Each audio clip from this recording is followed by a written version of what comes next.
राजस्थान के झालावाड़ जिले में स्थित ऐसा दुर्ग जो बिना नींव के खड़ा है। ऐसा दुर्ग जिसने कुल 14 आक्रमणों को सहा और सन 1423 और 1444 में यहां शाका की घटना हुई। ऐसा दुर्ग जिसके बारे में यह कहा जाता है कि आज भी यहां एक राजा की आत्मा भटकती है। ऐसा दुर्ग जहां पर आपको इंसान की तरह बोलने वाले तोते देखने को मिल जाएंगे। तो इस वीडियो में यानी फोर्ट ऑफ राजस्थान के पार्ट 4 में हम देखने वाले हैं गागरोन दुर्ग के बारे में। तो मैं रमन भारद्वाज क्लासेस से, और आइए हम शुरू करते हैं। गागरोन का दुर्ग राजस्थान में झालावाड़ जिले में दो नदियों आहू नदी और काली सिंध नदी के किनारे पर बना हुआ है। अगर दोनों नदियों के किनारे पर यह बना हुआ है तो इसका मतलब क्या है, इसके चारों तरफ पानी ही पानी है। और जिस दुर्ग के चारों तरफ पानी होता है उसको हम जल श्रेणी का दुर्ग बोलते हैं। वैसे दुर्गों को कितनी श्रेणी में रखा जाता है इसके लिए मैंने फोर्ट ऑफ राजस्थान का पार्ट 1 आपके लिए अपलोड किया था। अगर आपने नहीं देखा है तो उसको देख सकते हैं। अब देखिए, इस दुर्ग का जो निर्माण कराया वो 12वीं सदी में कराया था बीजल देव ने। बीजल देव जो थे वो एक डोडा राजपूत थे, यानी राजपूतों की एक शाखा डोडा राजपूत। अब डोडा राजपूत होने के कारण इस दुर्ग को डोडगढ़ भी कहा जाता था। डोडगढ़ के अलावा इसको धूलरगढ़ भी कहा जाता है, गागरोन का किला भी कहा जाता है और गरगराटपुर भी कहा जाता है।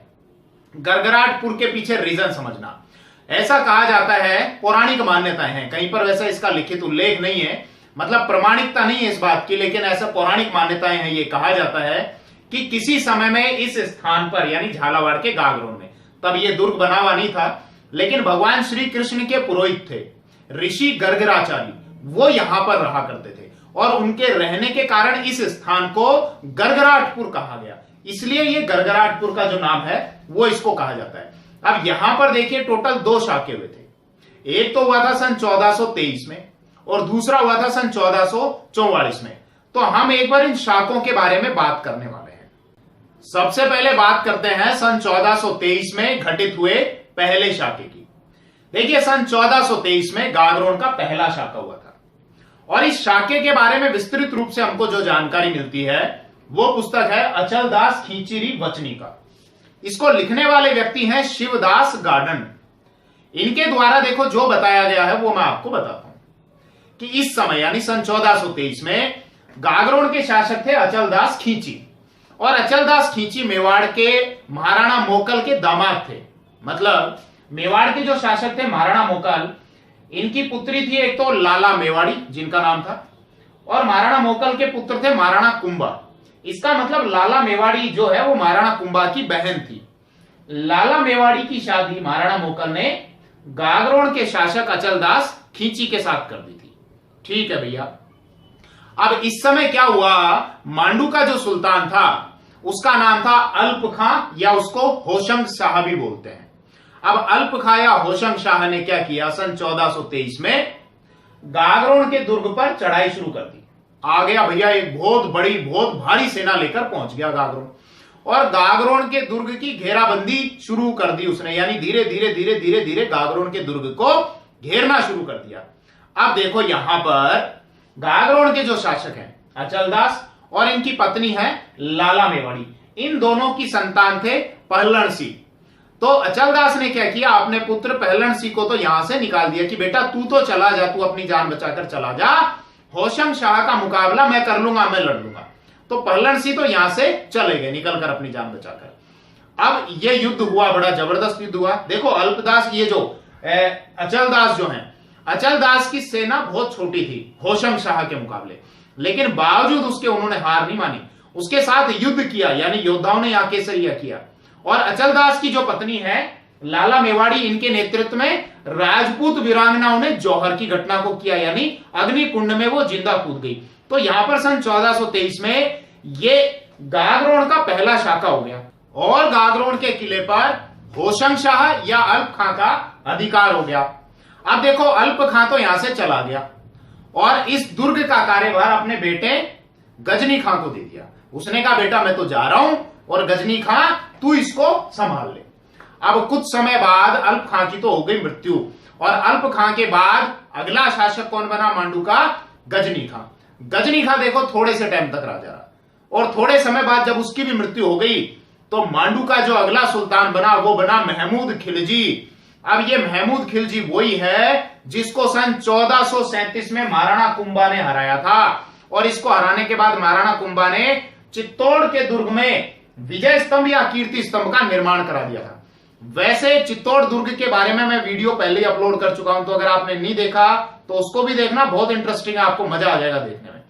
अब देखो यहां पर महमूद खिलजी जब मांडू का सुल्तान बन गया, जब शासक बन गया, तो दुर्ग का दायित्व यानी दुर्ग की जिम्मेदारी उसने सौंपी दिलशाद को। उसने कहा भैया दिलशाद एक काम कर, तू गागरोन चला जा और गागरोन के दुर्ग को संभाल ले, यानी कि दिलशाद को गागरोन के दुर्ग का अध्यक्ष बना दिया, जिसको हम बोलते हैं दुर्गाध्यक्ष यानी दुर्ग का अध्यक्ष। अब बात आती है कि अचलदास खींची का जो बेटा था पलहन सिंह, वो तो यहां नहीं था, वो तो चला गया था अपनी जान बचाकर। तो भैया वो क्या कर रहा है फिर इतने दिनों से, तो समझना वो भी इसी फिराक में लगा हुआ था कि मैं कब वापस इस दुर्ग को प्राप्त कर लूं, अपनी संपत्ति पर कब वापस फिर से कब्जा कर लूं। तो देखो पल्लन सिंह गया अपने मामा के पास में। मामा कौन थे उसके? महाराणा कुंभा, क्योंकि महाराणा कुंभा की बहन लाला मेवाड़ी की ही तो संतान था ना पल्लन सिंह। तो वो अपने मामा के पास में गया और मामा से कहा कि मामा मेरी सहायता करो, मेरे को वापस गागरोन के दुर्ग पर अधिकार करना है। तो कुंभा ने कहा ठीक है बेटा, तू सेना ले जा और गागरोन के दुर्ग पर वापस अधिकार कर ले। तो अपने मामा महाराणा कुंभा की सहायता से पल्लन सिंह ने वापस गागरोन के दुर्ग पर फिर से अधिकार कर लिया सन 1437 में। अब देखो 1437 के बाद धीरे धीरे धीरे धीरे समय और बीतता चला गया और बात आई सन 1444 में। अब जब पल्लन सिंह ने गागरोन के दुर्ग पर अधिकार कर लिया तो इस बात से महमूद खिलजी भी नाराज चल रहा था कि भैया वापस कैसे इसने अधिकार कर लिया। तो सन 1444 में महमूद खिलजी खुद आ गया गागरोन, एक बड़ी सेना लेकर आ गया। अब जब पल्लन सिंह को इस बात का पता चला कि भैया महमूद खिलजी गागरोन की तरफ आ रहा है, एक बड़ी सेना लेकर आ रहा है, तो यहां पल्लन सिंह ने अपने मामा के पास में एक मैसेज भिजवाया, व्हाट्सएप पे मैसेज किया कि मामा कुंभा आप मेरी सहायता करो। और मामा कुंभा ने व्हाट्सएप पर रिप्लाई कर दिया कि बेटा मैं धीरा को भेज रहा हूं तेरे पास में। धीरा जिसका नाम था धीरज देव, कि धीरा को भेज रहा हूं, वो आ रहा है तेरे पास में AK-47 लेके और तेरी हेल्प करेगा, वो सहायता करेगा तेरी। तो यहां पर महाराणा कुंभा ने धीरा या धीरज देव को भेज दिया पल्लन सिंह के पास में। अब देखो सन 1444 में यहां पर बड़ा जबरदस्त युद्ध हुआ और धीरा या धीरज देव एक बड़ी सेना लेकर, हालांकि वो बड़ी सेना महमूद खिलजी की सेना से छोटी ही थी, तो धीरज देव महमूद खिलजी के खिलाफ लड़ता लड़ता लड़ता और वीर गति को प्राप्त हो गया, यानी शहीद हो गया। अब देखो पल्लन सिंह जो है ना, वो अपने पिता की तरह निडर नहीं था, यानी एक बहादुर योद्धा नहीं था। पल्लन सिंह देखा भैया धीरा या धीरज देव मर गया तो अपन भी मर जाएंगे, और यहां से पल्लन सिंह भाग गया अपनी जान बचाकर। पल्लन सिंह यहां से निकलकर चला गया जंगलों में। अब जब यहां से भागा तो दुर्ग में रहने वाली जो आम जनता थी उसके मन में डर व्याप्त हो गया कि भैया राजा तो भाग गया, अब हमारी जान की रक्षा कौन करेगा। तो देखो दुर्ग में और जो बचे कुछ योद्धा थे उन्होंने केसरिया किया, यानी अपनी मातृभूमि और महिलाओं की रक्षा के लिए युद्ध किया मरने मारने को। तो एक तो केसरिया हुआ और इसके लिए अलावा यहां पर वीरांगनाओं ने जौहर की घटना को अंजाम दिया। तो सन 1444 में ये गागरोन का दूसरा शाखा हुआ।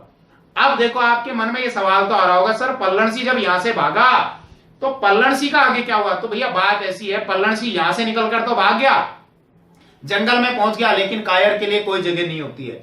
वहां पर जब वो पहुंचा तो उसको जंगल में भीलों ने घेर लिया और भीलों ने उसको वहीं पर मार डाला। तो ये दूसरा शाखा हुआ था सन 1444 में। अब गागरोन दुर्ग से संबंधित कुछ और महत्वपूर्ण बातों के बारे में चर्चा कर लेते हैं। देखिए गागरोन दुर्ग अगर आप जाएं तो यहां इसके पीछे संत पीपा की छतरी स्थित है। कौन थे संत पीपा? राजस्थान का जो दर्जी समुदाय है वो संत पीपा को अपने आराध्य देवता के रूप में पूजता है। संत पीपा जो थे वो निर्गुण भक्ति धारा के संत थे। निर्गुण भक्ति धारा का मतलब है ऐसे संत जो मूर्ति पूजा का विरोध करते थे, यानी भगवान का मूर्त रूप नहीं मानते थे। इनका कहना था कि भगवान का जो रूप है वो अमूर्त होता है। संत पीपा से संबंधित आरपीएससी किस तरह के सवाल बना सकती है, कैसे सवाल पूछे जाते हैं, एक बार उनके बारे में हम चर्चा कर लेते हैं। एक तो संत पीपा का जन्म गागरोन में हुआ था। इनके पिता का नाम कडावा राव और माता का नाम लक्ष्मीवती था। संत पीपा को बचपन में प्रताप सिंह बोलते थे, इनका प्रताप सिंह नाम था बचपन का। संत पीपा से संबंधित 3 ऐसे स्थान है राजस्थान में जहां विशाल मेला लगता है। एक तो बाड़मेर जिले का है समदड़ी, दूसरा है झालावाड़ का गागरोन और तीसरा है जोधपुर का मसूरिया। तो इन तीनों स्थानों पर विशाल मेला बढ़ता है। अब इन तीनों स्थानों में से ध्यान रखना, बाड़मेर का जो समदड़ी है, यहां पर संत पीपा का एक विशाल मंदिर स्थित है। संत पीपा ने अपने जीवन का अंतिम समय टोंक जिले के टोडा रायसिंह में एक गुफा में व्यतीत किया था। यानी जीवन के अंतिम समय में ये गुफा में रहकर भजन कीर्तन किया करते थे, इसलिए इस गुफा को संत पीपा की गुफा के नाम से भी जाना जाता है। अब संत पीपा के बाद बात करते हैं, गागरोन दुर्ग के पीछे एक पहाड़ी है जिसको बोलते हैं गीद कराई। तो रियासत काल में जब राजा को किसी व्यक्ति को सजा देनी होती थी, मृत्यु दंड देना होता था, तो उस व्यक्ति को गीद कराई नामक पहाड़ी पर ले जाकर धक्का दे दिया जाता था, जिससे नीचे गिरने के कारण उसकी मृत्यु हो जाती थी। कुछ और बातें हैं, राजस्थान के एक बड़े प्रसिद्ध कवि हुए हैं पृथ्वीराज राठौड़। पृथ्वीराज राठौड़ बीकानेर के राजा कल्याणमल के पुत्र थे, जो ज्यादातर अकबर के दरबार में रहते थे, शाही दरबार में रहा करते थे। और इनकी विद्वता से खुश होकर, प्रसन्न होकर अकबर ने इनको गागरोन का जो किला है वो गिफ्ट में दे दिया, उपहार में दे दिया। और इसी दुर्ग में रहकर, इसी किले में रहकर इन्होंने एक रचना लिखी है जिसका नाम है बेली कृष्ण रुक्मणी। यानी इस रचना में इन्होंने भगवान श्री कृष्ण और रुक्मणी के विवाह की कथा का वर्णन किया हुआ है। आरपीएससी द्वारा यह सवाल कई बार पूछा हुआ है। इस रचना के अलावा और भी इनकी प्रमुख रचनाएं हैं, जैसे दशम भागवतरा दोहा और गंगा लहरी। इनसे संबंधित सवाल आरपीएससी के द्वारा पूछ लिए जाते हैं। अब वैसे अगर पृथ्वीराज राठौड़ के बारे में हम चर्चा करने चाहें तो बहुत सारे विषय हो जाते हैं, बहुत लंबी चौड़ी चर्चा कर सकते हैं, लेकिन ये हमारा जो टॉपिक है वो फोर्ट ऑफ राजस्थान का है, ना कि पृथ्वीराज राठौड़ या रियासत से संबंधित। तो पृथ्वीराज राठौड़ को अभी छोड़ देते हैं, जब रियासत का पार्ट आएगा बीकानेर का तब इनके बारे में चर्चा करेंगे। अब एक बात आरपीएससी सवाल पूछती है कि राजस्थान के किस दुर्ग में, किस किले में संत मिट्ठे शाह की दरगाह स्थित है? तो किस किले में है? गागरोन के किले में। कौन थे संत मिट्ठे शाह? सन 1303 में गागरोन में एक व्यक्ति आए थे जिनका नाम था हमीदुद्दीन चिश्ती, जो कि चिश्ती संप्रदाय के संत थे। इन्हीं का नाम संत मिट्ठे शाह भी था और इनका समाधि स्थल जो है वो यहां पर यानी गागरोन के दुर्ग में बना हुआ है। इसलिए सवाल आरपीएससी के द्वारा इससे संबंधित पूछ लिया जाता है। अब देखिए, अगर गागरोन के दुर्ग में आप जाएं तो यहां पर आपको कुछ तोते देखने को मिल जाएंगे जिनको हम गागरोनी तोते बोलते हैं। ये तोते इंसान की तरह बोल सकते हैं। चित्तौड़ की जो रानी थी पद्मिनी, उनके पास में भी गागरोनी नस्ल का ही तोता था जिसका नाम था हीरामन। अब यहां हमने प्रयास किया कि गागरोन दुर्ग से संबंधित बहुत सारी बातों पर हम चर्चा कर सकें। तो ये हमारा फोर्ट ऑफ राजस्थान का पार्ट 4 था। अब इसी फोर्ट ऑफ राजस्थान के नेक्स्ट पार्ट में, नेक्स्ट सीरीज में मैं आपके लिए कुछ नया लेकर आऊंगा। तब तक के लिए धन्यवाद, थैंक यू।